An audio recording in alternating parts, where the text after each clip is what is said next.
2 years ago, I was 16 years old, making more money than I had ever done in my life. I'm pretty much working all day editing Fortnite videos, and my income had hit $400 a month. Now that isn't too bad for a 16-year-old, like just sitting at home, but I was in a Fortnite team at the time and I had an online friend that used to edit as well. His name was Vice. While I was in a Fortnite highlight space, which is like these short 2-minute montages, Vice, he used to do content editing, these proper full-length YouTube videos for content creators. He showed me a screenshot of him getting paid $200 for a single video, and it's like, don't get me wrong, I'm his friend, I was happy for him, but a part of me was like, what the hell am I doing wrong? Because I'm editing for like $15 a video while he's out here making 200, and he's pretty much working less hours than me. So that's kind of what inspired my switch from Fortnite highlight editing to content editing. I'll be honest, it was the money, and even within a few months, like I kind of got the ball rolling. I had built up a decent client base which were all paying me like $50 a video, which looking back at it isn't that much, but considering I was making 15 before, it's an obvious improvement, right? So at this point, I'm making like a consistent like $800 a month. I'm doing mostly content edits, like the proper long YouTube videos, but some of it is still coming from that $15 Fortnite commission. The reason being is like I already know how to do it. It's nice to have that side income, and I'm continuing to progress in my content editing career. I've started working with these guys for $75, $100, and I'm kind of filling up my schedule now with client work. And about 6 months passed of me doing this, and that's when I hit a wall. I felt as though no matter how many hours I put in, I still wasn't able to get videos done. Like I'd miss deadlines, and I felt like no matter how much I worked harder and harder, I just couldn't increase my income from content editing. So it's like naturally I did what I thought was right. I dropped a few of my clients, obviously the lower paying ones, because I wanted to make money. So that was the Fortnite clients that were paying me $15 a video. I dropped them because otherwise I genuinely probably would have like killed myself from editing. But looking back at it, that was probably the best decision I've ever made in my life. Because after making that decision, within the next year, I literally 15x'd my income. I had my first $12,000 month at 17 years old. December 2022, I'm never gonna forget that day. And of course, that is like an outrageous number for a 17-year-old kid. And for full transparency, that's not like my normal income. I don't want to be like one of those like, how to make 10k a month from editing. I don't want to seem like that. My normal income is like 5 to 6k a month. That's just from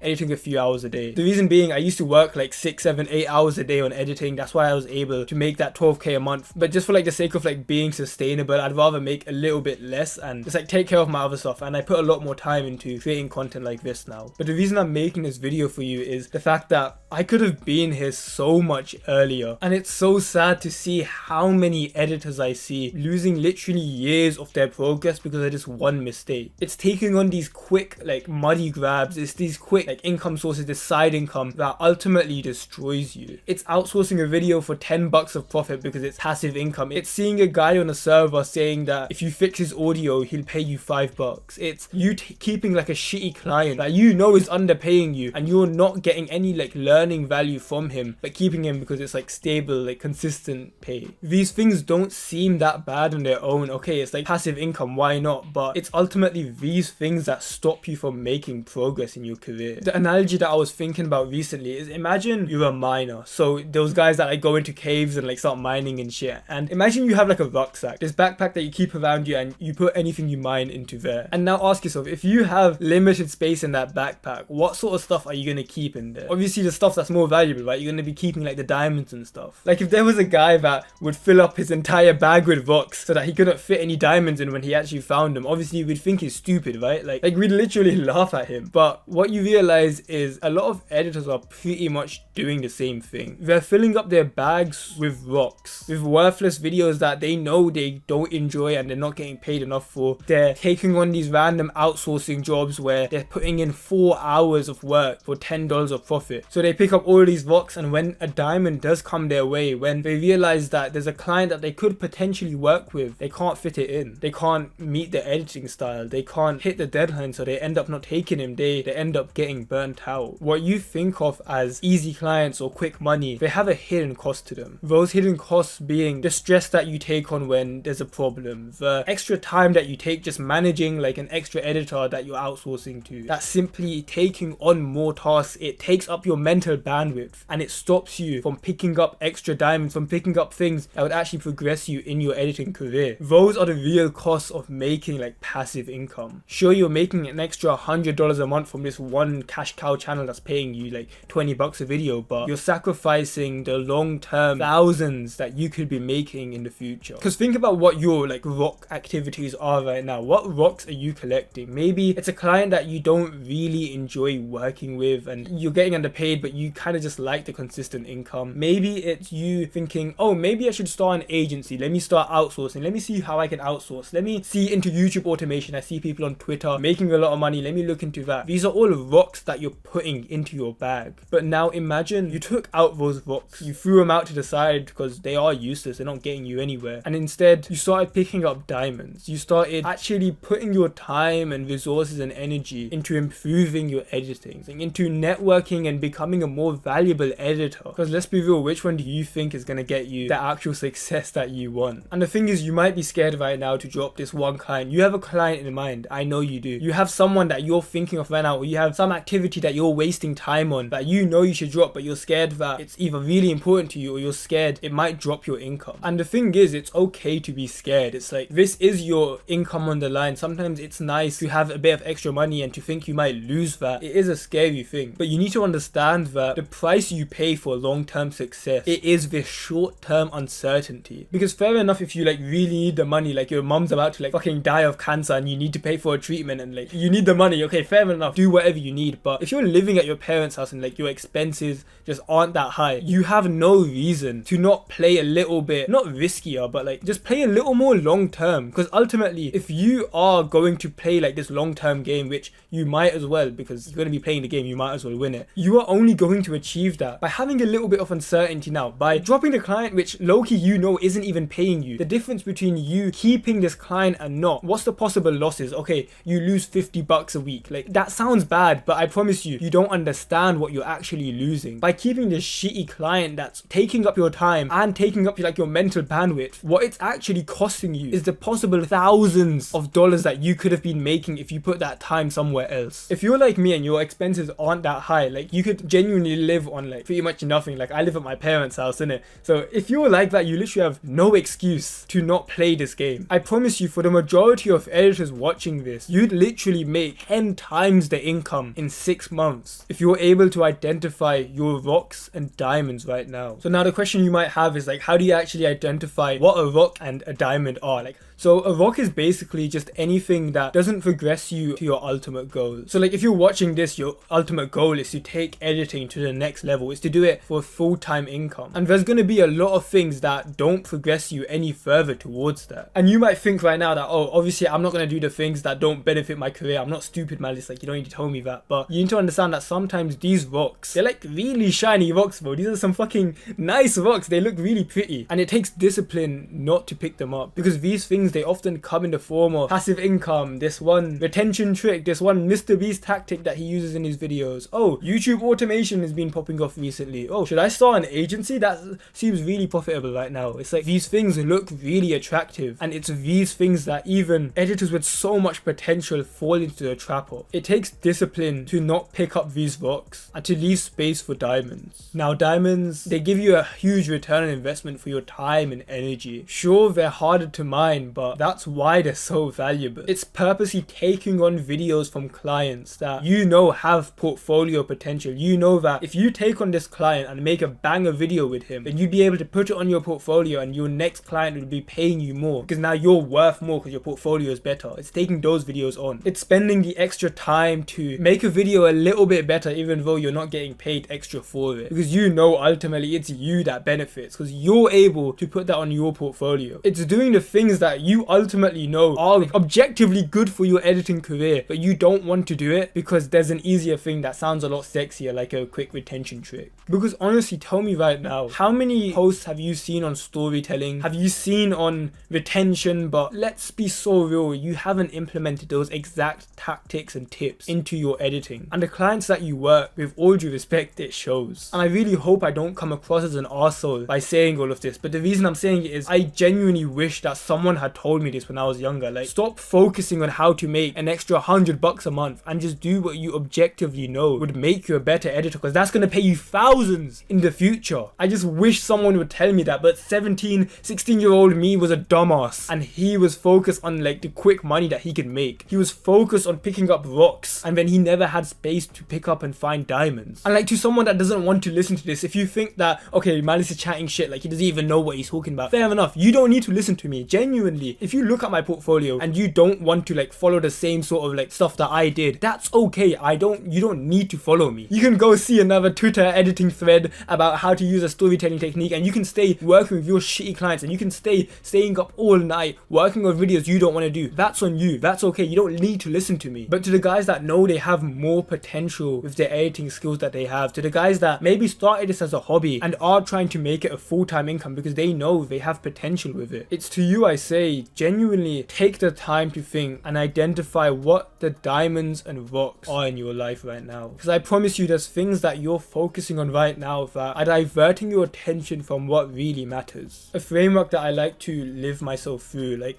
something that really gets me through these harder, like more grunty type work, is just understanding that this is where most people stop. This discomfort that I'm feeling of, okay, sitting down in Premiere and genuinely just working on making my editing better by practicing video after video, making each one slightly better than the last, it is slightly uncomfortable. I could just like work with a cash cow channel and make like $100 a week and call it a day. But me doing this harder work now, the thing that nobody else wants to do, this is the barrier to entry to where I want to go. If I want to take editing to the next level, to a level past most people, I'm gonna have to do more than most people do. I'm not going to get outstanding results from editing if I'm putting in the same effort and time and energy as everyone else. Because half of entrepreneurship, which editing is entrepreneurship, half of it is literally just staying focused on something long enough that it's inevitable you become good at it. Like Alex Hormozi says this, right? If you put in a stupid amount of hours into the right activity for the long enough time, after enough time, it's like there's a high chance that you become above average, and it's like there's also a chance that you become hyper successful in that area if you stick with something long enough. And the chance of failure, it's pretty much impossible that you fail if you do the right thing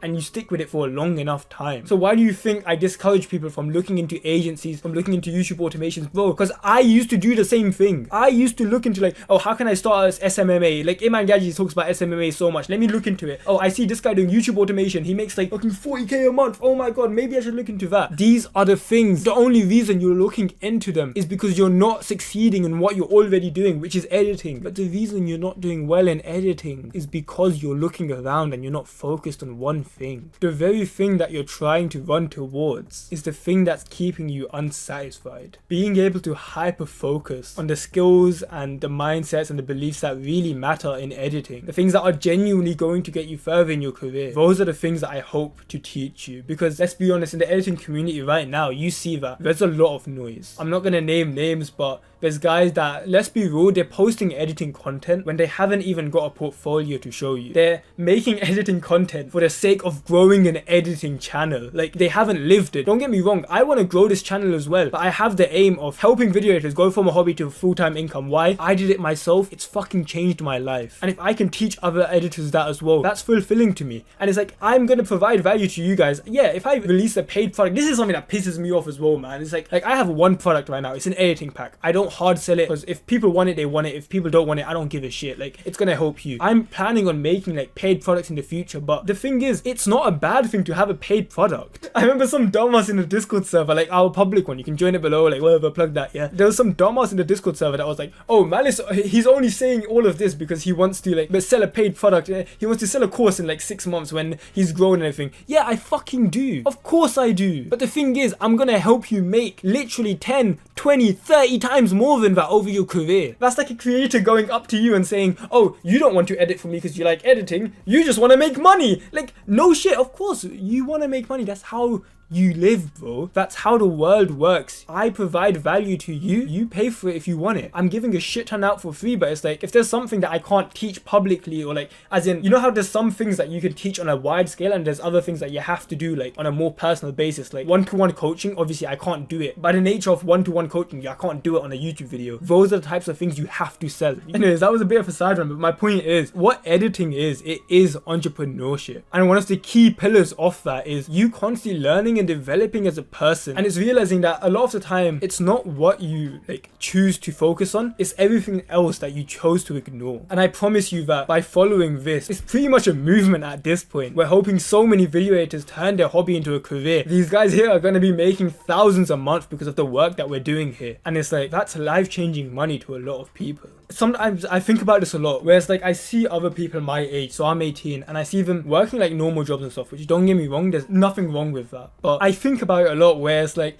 imagine I didn't get into editing. I genuinely be living such a different life. Editing, and the idea of like approaching editing as an entrepreneur and realizing that editing, it's pretty much a game where the clients you get are the score. With each level, it's like you need to get the one before working with like 10, 15, 20, 30, 40 million subscriber channels. You've got to work with the smaller ones, and it's like a lot of people are trying to work with the level 50 client when they haven't gone through level 1 to 49. And the progression from like level 1, level 2 to level 3 all the way up to level 50, that's what feels so fun about it. And with entrepreneurship, I feel like there's so much character development that comes inside of you. It reminds me of this story, right? So I was helping out at a careers event. So it's in college, there's like tables and stuff for people to come, and they can't just like show them around. There's loads of like career people that you can speak to, and I was a helper there, so I've got my high-vis vest on and I was greeting someone at the door. So someone just came in, I'm saying hi, and I realized that I actually knew this person from before. I knew him from high school, and so I'm like, yo, what's up, Sean? Like,